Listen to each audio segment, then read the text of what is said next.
This is really this is a reset. This is our first step into the new journey that we need to work through. We are obviously planning to work regionally on this to develop a new water model. This makes a lot of sense when you consider that there's 4 metro councils that share the same water source, and also adds a lot of value from a scalability point of view.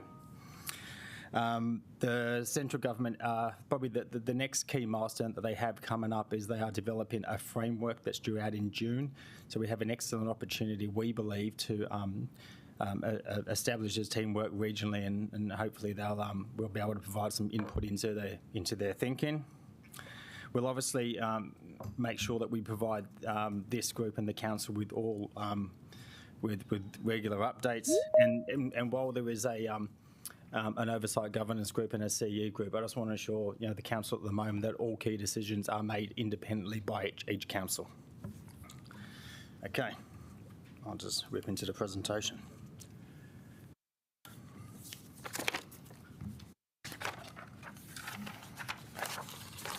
I won't read this slide for slide, so I'll make sure that we have plenty of time for questions at the end. So unless you've not been watching the news, it's pretty clear that the Water Services Act and all the work from the previous government has largely been repealed. They've obviously decided to keep the water quality regulator, and they will look to build the economic and consumer regulation as well.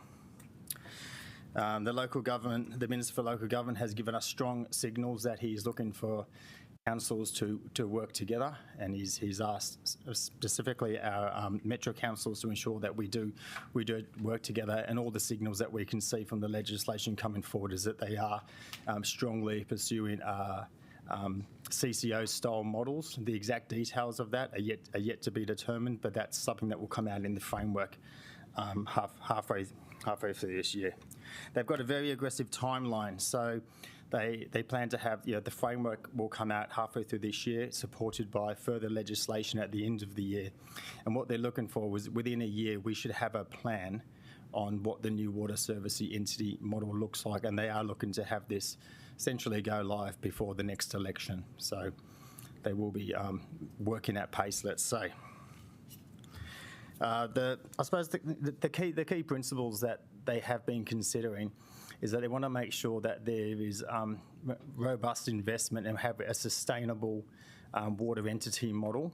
And I mean, obviously, you look to our council and all the other councils, see the challenges that we are facing with our infrastructure and our affordability across ratepayers. So what they're trying to do is make sure that we have a model that is sustainable and that is ring fenced to water as well.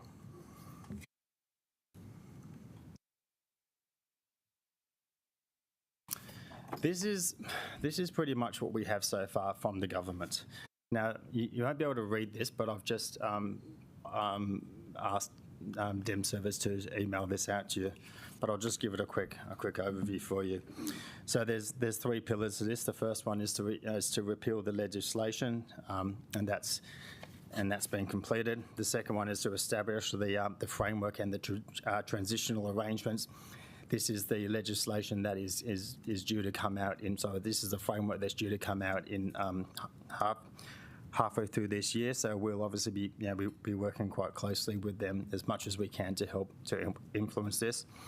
And then once they take that feedback on board, they've released the framework, and then from there they look to establish what they call the enduring settings and begin transition. So what they're looking for here is the long-term financial stability of the model. They're looking to make sure that they have the right structure, and importantly the financing tools in place to support this, and they will be reviewing all the associated legislation related to water as well, which is your economic, your consumer, and your water quality. So it's a big overhaul. As I mentioned before, we do have a good opportunity to work with the other regional councils to develop a model which serves the purposes of the community whilst being financially sustainable as well. There is value in working regionally. We do share the same water source, and by working together we do have some advantages of scale. and that's kind of the key parts there. And then in order to move forward with this, we will be asking you to approve the MOU on Thursday and to appoint someone to the advisory oversight group, which is supported by a chief executive group, which I'll get to on the next page. So each council will put up an elected member onto this group to help govern this at a political level, and this will also involve iwi representation as well. This is not a decision-making group. This is a group that provides governance over the top. All the key decisions will be made at a local council level, and this is supported by a CE group, and importantly, it's also supported by a technical advisory group. So what we had, so this is Mark Lovell that I introduced before, and he's the regional director of this group, and this is where we have the specialist skills in place, such as the three water skills, the economists rather, the financial skills required to really provide robust advice into the project team, which will then provide advice up through into the CE group and then up into the governance group. And then obviously we will be reporting information back to the councils. And in the paper we have recommended that the mayor would sit on this group, which is in line with what the other councils are moving towards as well, with joint support from Councillor Brown. Last slide. So just there's one more slide, actually.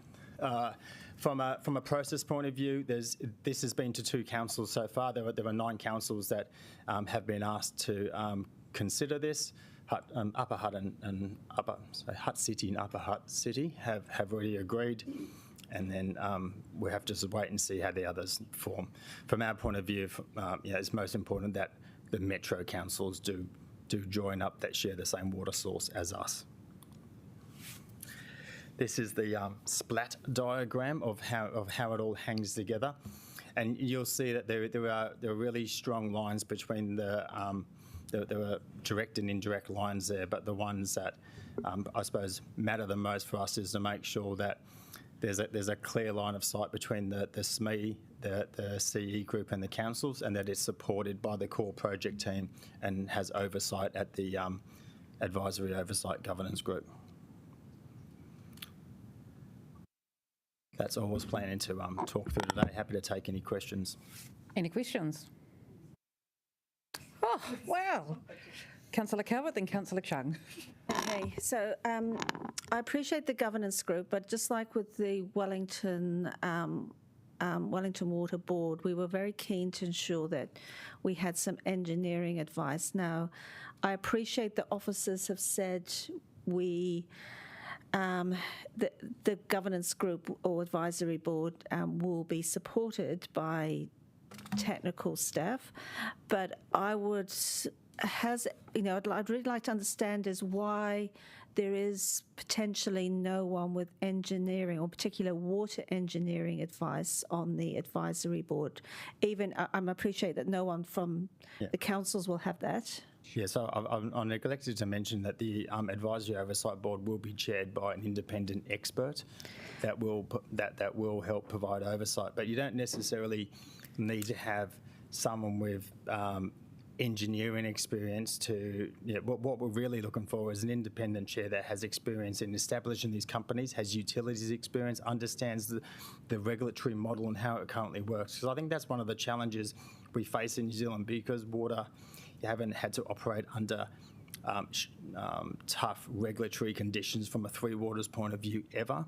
So there are other industries there which will also add a lot of value if you look to, for example, energy. Yeah, but can we see a matrix of the skills that you're looking for in this independent chair? Because, I do still have concerns that it's very generic. Yep. And this is, given the issues that we've had over a number of years, and in particular, the makeup of the last board, and just to make the decisions that this entity is set up correctly, and could we consider another member on the advisory group that, another external member, if one person can't come up with all the attributes. Yep, so I'm happy to share the skills matrix. In the MOU, it does have a provision to co-opt people onto that group as required. Yeah, I just don't understand why we can't set it up to start with. I mean, is this set up, who's this been agreed with? Did I just... Well, all councils are working through this at the moment and signing the collective MOUs. So it's the 9 councils that I just put up earlier. Exactly who is going to join this and sign is yet to be determined because they haven't voted or decided on it at this point in time. Okay, so none of the other councils have met to determine... Sorry, none of the councils have what, sorry? No other councils have met? No, so on the previous slide, so 2 councils have met and have endorsed this and they've put press releases out to support this. Right. That's the order of the councils that are meeting to decide whether or not to sign the MOU and participate in the regional collaboration. And I mean, I think that's the key point. This is regional collaboration, so we need to make sure that we are working as a collective here. So we're not the sole person in charge. I appreciate that, but I'm not suggesting that we put one of our own on there either. But we will have one of our own on there, though. No, I mean like an engineer that we put on. Yeah.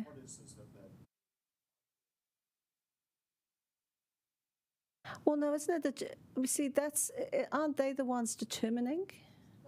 No, all decisions are made in this council. So Tim, Councillor Brown is correct. It's political oversight. All of the engineering and the technical sits below in the core project team, which is the team that Mark heads up. So if you need specialist engineering or Three Waters or any technical advice, it really should come through there, and then they've got a dotted line into the chair of into the independent chair. So it's one of the most critical things is ensure you get the right independent chair in there. But what I'm talking about is somebody in the orange having appropriate engineering qualifications that then comes in, and then you've got one source coming into all councils. And what I'm saying is that advisory oversight group should have some technical expertise on it, not just only from the officers, given the nature of this. So the officers won't be involved in that board in any way. I think I'm not sure. I'm not sure whether or not you really do need a qualified engineer to be the independent chair.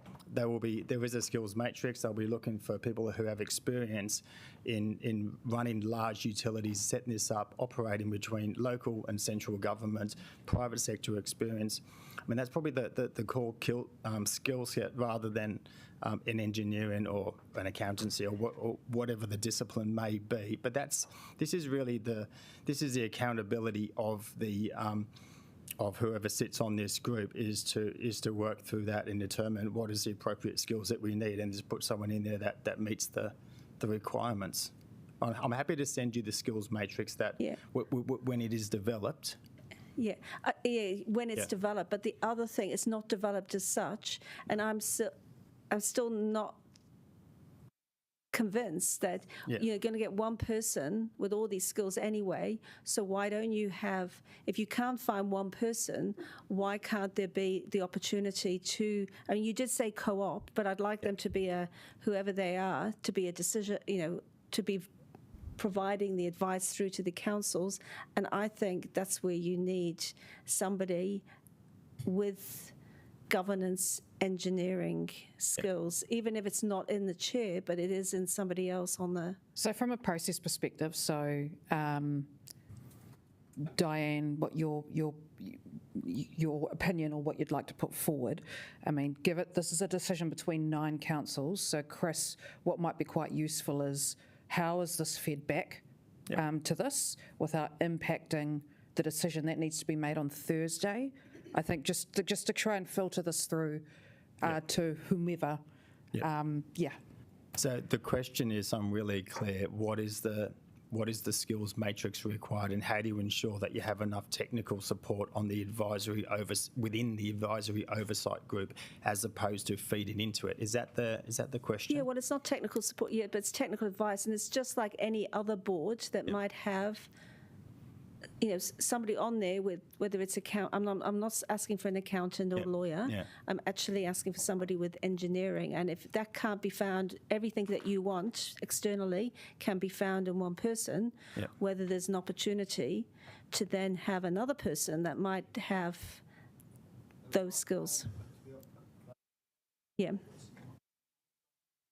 Is that this is all about governance, and the probability of the relevance of engineering expertise is like zero. I mean, if you look at large organisations, the people who end up becoming the chairs of them are people who have got governance expertise. And this is going to be a room full of mayors and Darren, I guess who's not a mayor, but and you want somebody who we can actually rely on to try and make sure that those people are being properly directed, but also to keep oversight that the technical group, and we'll have a lot of visibility, and our team are obviously going to be very involved with the technical group. So you think about it, it's a huge chunk of this is going to be the entity that emerges out of this is going to be this independent monolith that's going to, kind of own and do all the water stuff. And the engineering part of that is a relatively small component of the overall organisation. It's going to have finance, it's going to have reporting, it's going to have all sorts of responsibilities beyond people understanding exactly, I understand. so that the person at this level, especially as this is actually an establishment phase, is somebody who can actually work with the mayors to make sure that that part of the process is done efficiently. I understand that, but what I'm saying is, and I'm not disputing about having an independent chair with those skills that you talked about, I'm talking about having somebody on this group and as part of a decision-making group that has water infrastructure, water engineering capabilities, because at the end of the day, the business is about water infrastructure. So finance, legal, that's all the surrounding things, but the core business is water infrastructure. So I think the best thing we can do is feed that back. It's probably not a view shared by others, to be honest, Diane, but we can feed it back. Yep, I'll take that as an action and do that. Oh, right. Councillor Chung. Great, thanks for this, Chris.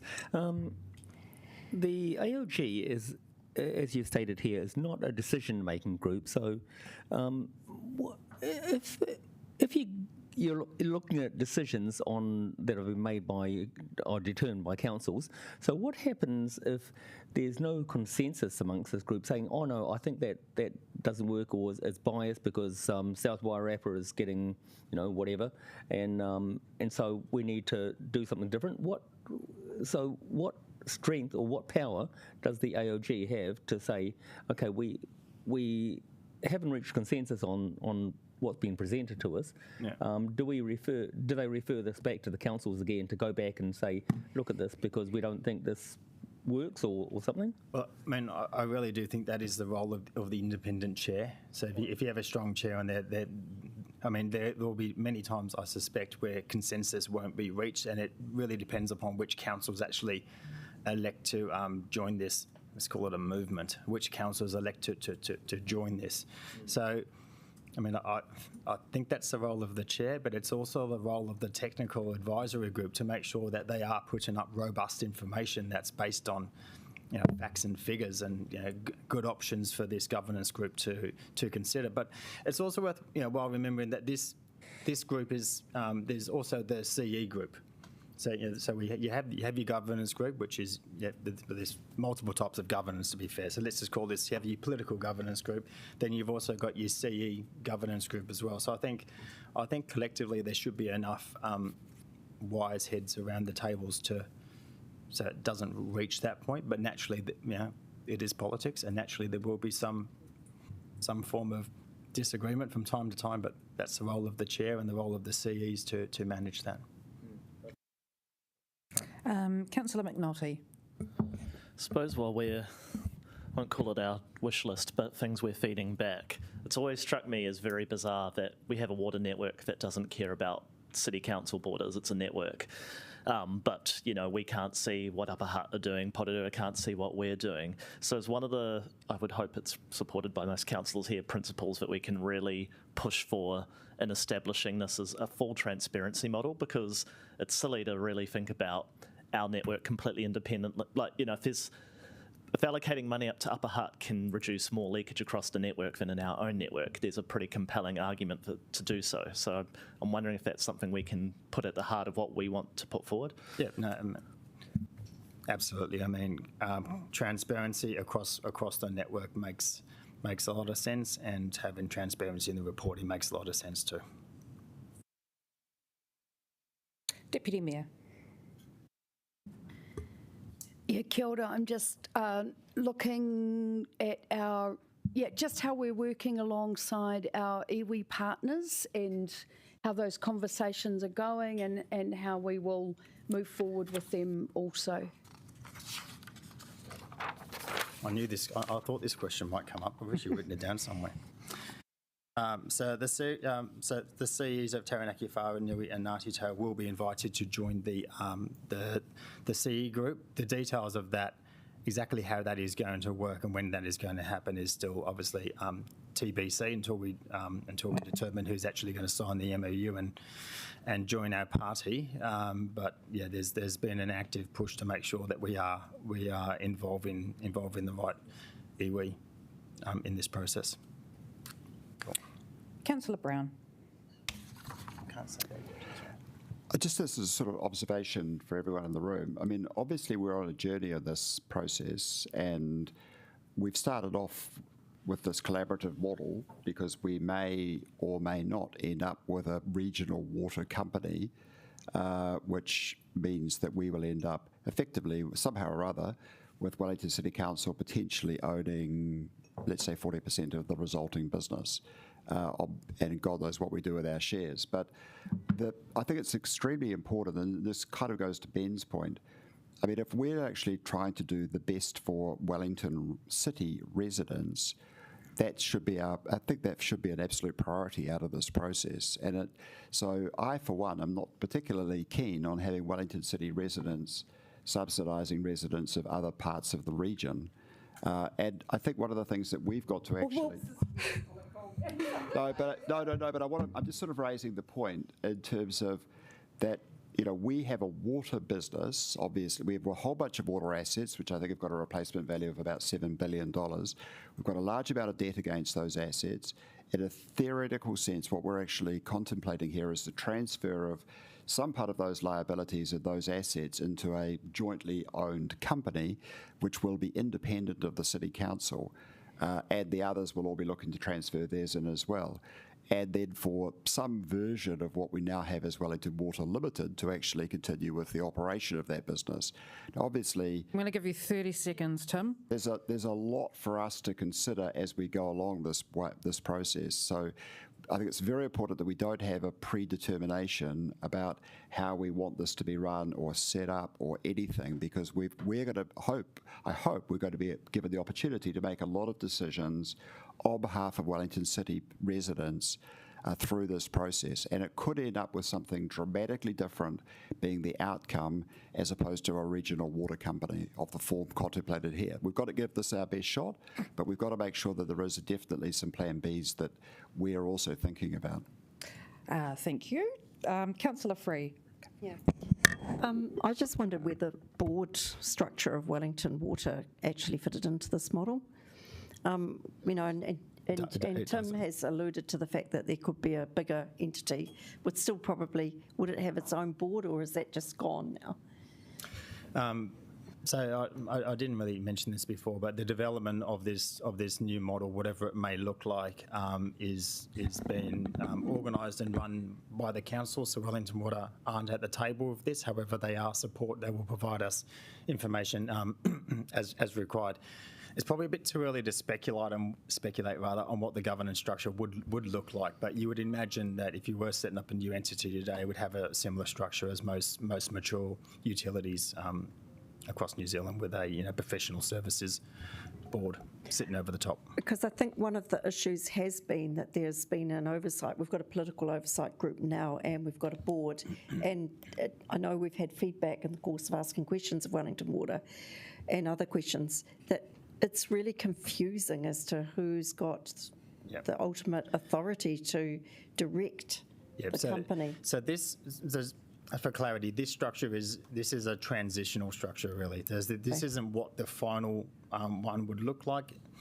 Can we make sure that's noted in the papers, or that we may move an amendment to note that this may not be the final structure? So this is what we are proposing to be the final structure for the transition phase. But part of this work is, if the MOU is approved, then they'll look at how you might design this new entity and the organisational structure, and the associated governance over the top would, governance, let's just call it a board, would definitely be one of the something that will come out of the designs.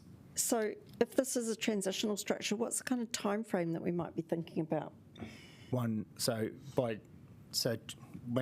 you say time frame, do you mean time frame to implementation? So they're looking There's to something do that. else. So June 25. So they're trying to wedge it in before the next election to avoid what happened now happening again. Okay, thanks. I might get some advice on an amendment to note. Councillor Abdurrahman. Fine. My question actually partly touched by Councillor Free. I'm just struggling to see what is the CEO's role in this when we have the core project team is advising the mayors. Why the CEO, what they're advising to the mayor when they already in the council as well? A group of CE here, a group of mayors here. Technically, the core project team is here. Yeah. So how does fit into? Well, I suppose the core project the project team is a technical team, so that they provide technical advice. They're experts in their field, and then it is supported by a CE group that are obviously the leaders of their respective councils in terms of managing all of the staff and having good business experience. Not saying that political people don't. Take that back. And then you have the political oversight. So I mean, in my view, it is a pretty standard type of governance structure that I would expect for this. But it would be weird not to have the CEs, the executive leadership team, involved in probably one of the biggest decisions that the council will make. I think it's really important to note that, throughout this transition phase, we will be thinking about things like, the resources to support this work, that sit within each of the councils. They will be brought into this. Any changes to organisational structure, and that firmly fits within the mandate of the chief executive for for the respective councils. So it's important that they also have their own group to undertake and facilitate those discussions as well, because this would require structural change at both a council level and, of course, a new water services entity level.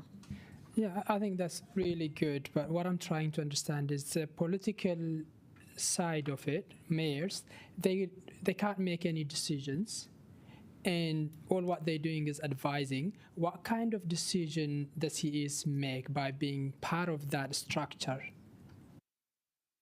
So, I mean, as I see it, when there are key decisions to be made, they will be brought back to council.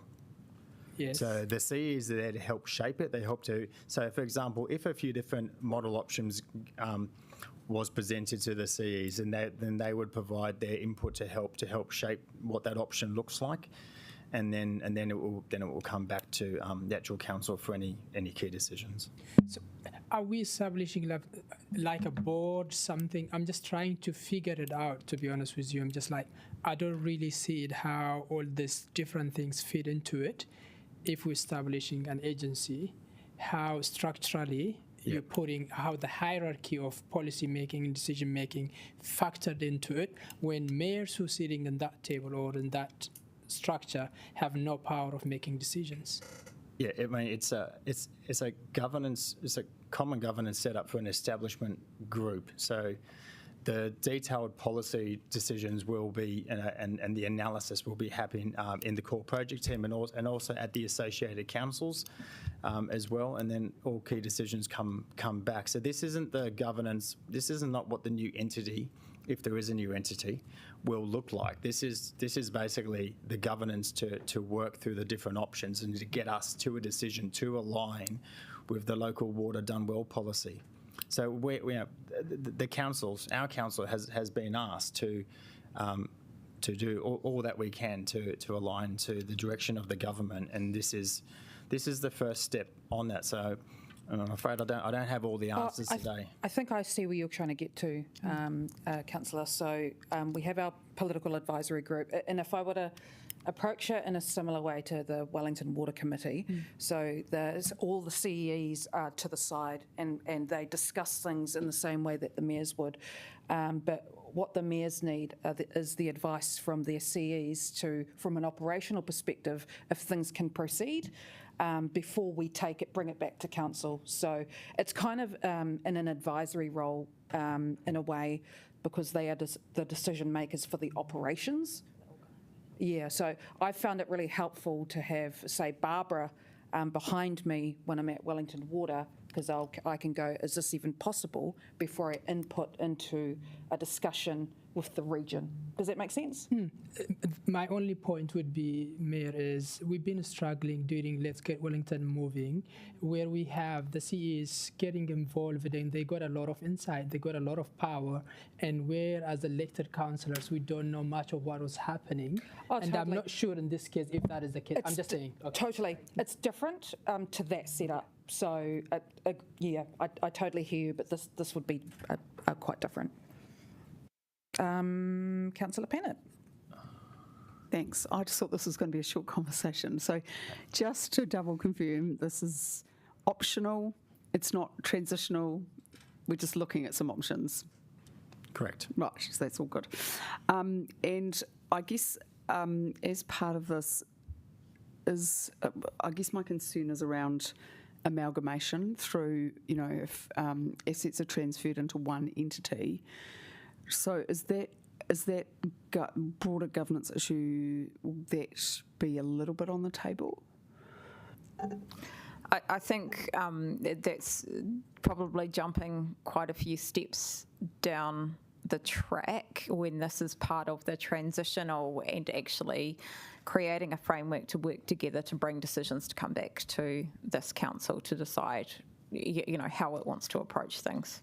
I guess that question comes from the fact that the government obviously thought they were just dealing with a water issue initially after Havelock North, but then it clearly opened up much broader conversation. So I guess if I could just that feedback that you can't sort of separate them out. And noted, because of course the Future for Local Government Review also made that comment in terms of what comes first.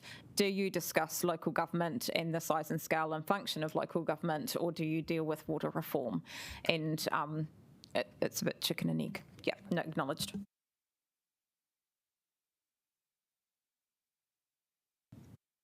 Yes, I've got a similar concern to Councillor Abdulmarin. I mean, with all due respect, Mayor, I looked at that structure and I said that's exactly the same as Let's Get Wellington Moving. It's not. So it's a working group. The CE isn't on the board. Like, it's different.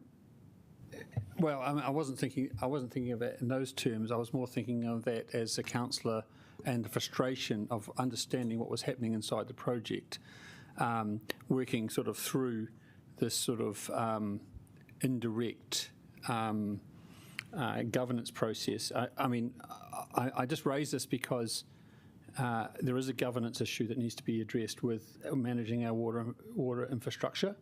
There's a delivery issue to be addressed through the governance framework. But I guess question to see that the councillors and who are ultimately responsible and for which these assets we are the guardians are sort of a wee bit at arm's length to having influence on the actual progress and the decisions that are being made. And so the question... So I guess the question is it, would it be possible to have the advisory group to have a role that's stronger than just being an advisory group, like an endorsement group or something like that, just so that the obligation and the relationship between the CE group and the advisory group has some teeth? Because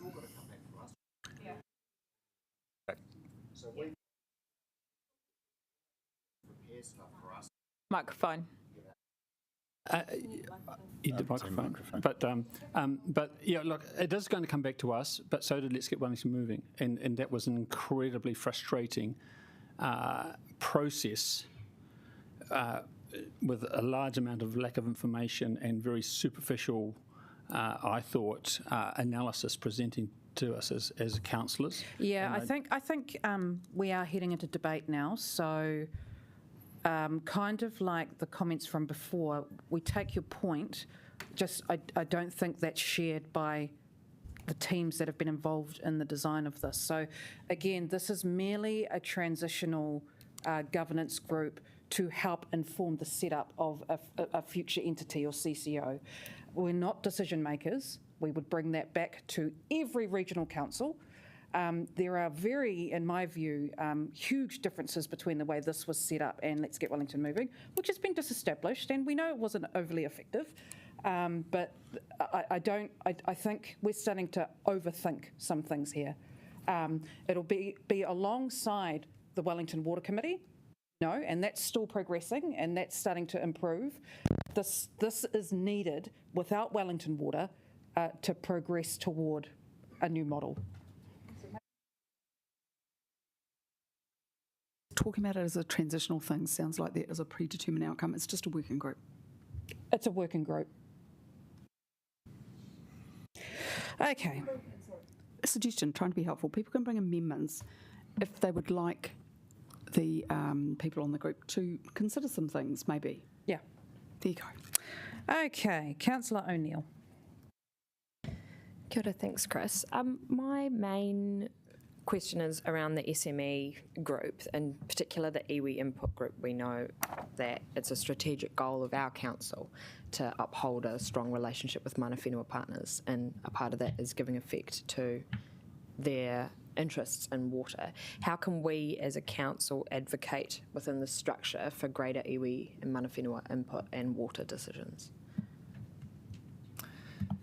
It's a good question. Honestly, I do not have an answer at this point in time. This is the first. The sign of the MOU is the first step on the journey. So I'm happy to take that to the through the governance group to have a response on that. And I think we will know a lot more. So once we're clear on who is going to sign up to this, and we'll be able to provide a lot more clarity. But at this point in time, it's probably too early to give you any substance of that answer. So yeah, perhaps legitimacy could be drawn to make sure that we consult with our Mataho Aranui group and mana whenua alongside the other mayors in the region. Yep. And I wonder, could iwi input be treated as technical advice in some cases in terms of external resources? Okay, yep, happy to follow that up. I mean, there will be iwi representation on the CE group, but we just need to see how far that goes into the technical advisory group. I'm happy to take that as an action and come back to you. Yeah, regionally it makes better sense as well. Councillor Chung. Thanks. I think that a lot of my concerns have been answered in this discussion. What I'd like to ask Councillor Brown is that you were talking before. I actually got a bit confused when you were talking to the end that I didn't actually know what you even meant. Oh, so let's not open this up with Tim. No, but are you saying that you actually support having an advisory group like this, or are you saying that you don't think that it actually will achieve the objectives of this? I think what we're doing here is perfect. We need to do this, but all I'm saying is this is not the whole picture. This isn't the only thing that's going to happen. I mean, this is us agreeing to work at through a particular structure with all of the other councils in the region, in the hope that we can actually create a united water company that will cover the whole region as it is now. All I'm saying is we've got to, in due course, as we make our decisions about whether this is the way to go, we're going to have to actually make sure we consider the alternatives as well. Oh, okay, all right. Yep, okay, got it. Thank you. And Councillor Calvert. Yeah, I'll just leave it now. I think we're going around in circles. Cool. I think that's us. So we'll wrap it up there. Thank you, Chris and Mark. Thank you.